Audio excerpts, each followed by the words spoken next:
A new estimate of the number of opioid-related deaths in America last year, compiled by the New York Times and including both prescription drug and heroin abuse, suggests the number approached 60,000, which would represent nearly a doubling over the stats for 2015.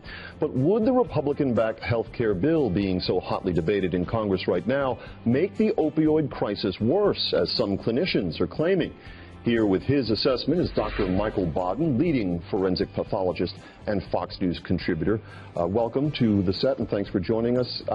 First question, will this health bill make the opioid crisis worse? Absolutely. We're in a real epidemic at the beginning, and if we don't do something in treatment and research, in trying to diminish the amount of drugs that are being pushed on the public by the pharmaceutical companies and doctors who are not prescribing properly, it'll be a lot worse next year and the year after. 60,000 deaths are more than all the deaths in Afghanistan, Vietnam, and Iraq in the past years. Probably not. Actually, Vietnam was 58,000 deaths of American service members alone. But be that as it may, it's still a very serious crisis. I think we can agree. In fact, let's look at some of the grim statistics associated with this crisis. The number of opioid-related deaths in 2015, 33,000 plus. The average number of overdose deaths on any given day, 78.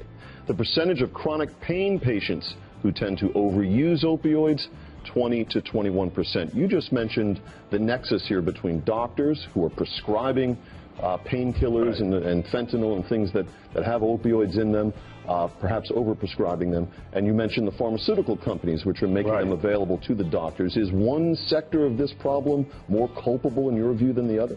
Well, I think the pharmaceutical companies are more culpable because they have huge amounts of lobbyists. They get doctors to give lectures and to prescribe the drugs, so they're also culpable.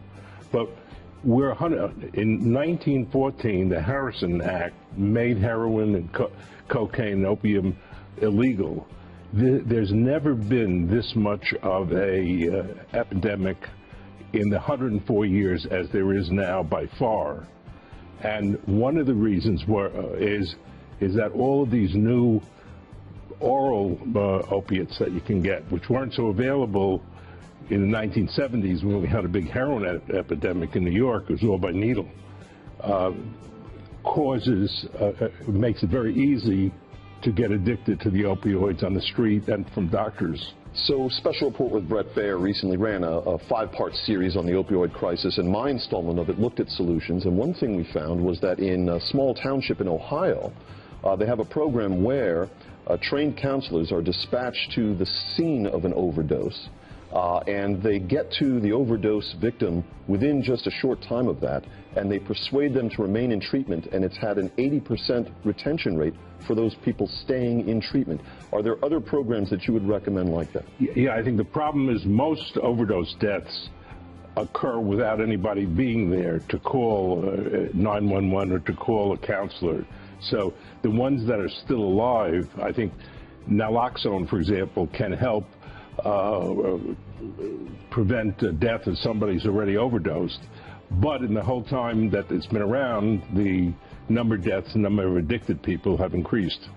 All right, Dr. Michael Baden, thank you. We should point out that the Trump administration maintains that this bill that's being debated in the Senate would not have an adverse impact on the opioid crisis.